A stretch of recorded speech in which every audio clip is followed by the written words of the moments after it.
നമസ്കാരം. ലോക്സഭാ തെരഞ്ഞെടുപ്പ് അടുത്തതോടുകൂടി ഇനി അവരുടെ വരവാണ്. വ്യാജ വാർത്തകളുടെ, വ്യാജ സന്ദേശങ്ങളുടെ അത്തരത്തിലൊന്ന് ഇപ്പോൾ പ്രത്യക്ഷപ്പെട്ടിരിക്കുന്നു. ലോക്സഭാ തെരഞ്ഞെടുപ്പ് ഏപ്രിൽ 19 നടക്കുന്നു എന്ന തരത്തിലുള്ള വ്യാജ സന്ദേശമാണ് വ്യാപകമായി പ്രചരിച്ചുകൊണ്ടിരിക്കുന്നത്. ഇതിന് തൊട്ടു പിന്നാലെ തെരഞ്ഞെടുപ്പ് സമയക്രമം വാർത്താ സമ്മേളനത്തിലൂടെയാണ് തങ്ങൾ സാധാരണയായി അറിയിക്കാറുള്ളത് എന്നും ടെക്സ്റ്റ് മെസ്സേജ് വഴിയോ വാട്സാപ്പ് മെസ്സേജ് വഴിയോ സന്ദേശങ്ങൾ ഒരിക്കലും തെരഞ്ഞെടുപ്പ് കമ്മീഷൻ പ്രചരിപ്പിക്കാറില്ല എന്നും പൊതു തെരഞ്ഞെടുപ്പ് കമ്മീഷണർ വ്യക്തമാക്കിയിട്ടുണ്ട്. മാതൃകാ പെരുമാറ്റച്ചട്ടം പ്രാബല്യത്തിൽ വരുത്തിക്കൊണ്ട് മാർച്ച് 12 തെരഞ്ഞെടുപ്പ് വിജ്ഞാപനം ചെയ്യും എന്ന് വളരെ വിശദമായാണ് ഈ വ്യാജ സന്ദേശത്തിൽ പറയുന്നത്.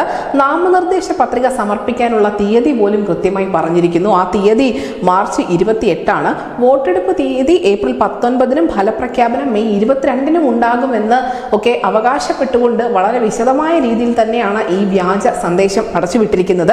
എന്തായാലും തെരഞ്ഞെടുപ്പ് ബോഡിയുടെ ലെറ്റർ ഹെഡ് ഉൾപ്പെടെ ഇതിൽ അടങ്ങിയിരുന്നത് കൊണ്ട് തന്നെ പലരും ഇത് വിശ്വസിക്കാനുള്ള സാധ്യതകളുമുണ്ട്.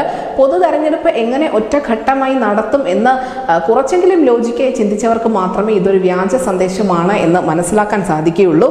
എന്തായാലും ഇത് വൈറലായ ഈ വ്യാജ സന്ദേശം അത് വ്യാജമാണ് എന്ന് തെരഞ്ഞെടുപ്പ് കമ്മീഷൻ തന്നെ വ്യക്തമാക്കിയിട്ടുണ്ട്.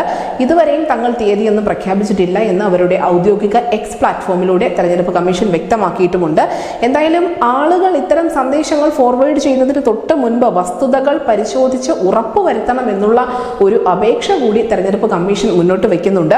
വെരിഫൈ ബിഫോർ യു ആംപ്ലിഫൈ എന്ന ഹാഷ്ടാഗ് ഉപയോഗിച്ചുകൊണ്ടാണ് ഈ ഒരു പ്രഖ്യാപനം തെരഞ്ഞെടുപ്പ് കമ്മീഷൻ നടത്തിയിരിക്കുന്നത്. നിങ്ങൾ എന്ത് കാര്യവും വിളിച്ചു പറയുന്നതിന് മുൻപ് അല്ലെങ്കിൽ ഉച്ചത്തിൽ അത് പ്രചരിപ്പിക്കുന്നതിന് തൊട്ട് മുൻപ് അത് വെരിഫൈ ചെയ്യണം, അല്ലെങ്കിൽ അതിന്റെ സത്യാവസ്ഥ എന്ത് എന്ന് ബോധ്യപ്പെടുത്തണം എന്ന് തന്നെയാണ് തെരഞ്ഞെടുപ്പ് കമ്മീഷൻ പറഞ്ഞു വെക്കുന്നത്. എന്തായാലും തെരഞ്ഞെടുപ്പ് അടുക്കുന്നതോടുകൂടി ഇത്തരത്തിലുള്ള വാർത്തകൾ, വ്യാജ സന്ദേശങ്ങളൊക്കെയും നിരവധി നമുക്ക് ഷെയർ ചെയ്തും മറ്റും ലഭിക്കുന്നതായിരിക്കും. ഇത്തരത്തിലുള്ള വ്യാജ സന്ദേശങ്ങളും വ്യാജ വാർത്തകളും നമ്മുടെ കൈകളിലും എത്താനുള്ള സാധ്യതകൾ ഏറെയാണ്. അതുകൊണ്ട് തന്നെ നമ്മൾ വായിക്കുന്ന വാർത്ത അല്ലെങ്കിൽ നമ്മൾ കാണുന്ന വാർത്ത അതിൻ്റെ ഒരു സത്യസന്ധത ഉറപ്പുവരുത്തേണ്ടത് അത് കാണുന്ന ആളുകളുടെ കൂടി ബാധ്യതയാണ്.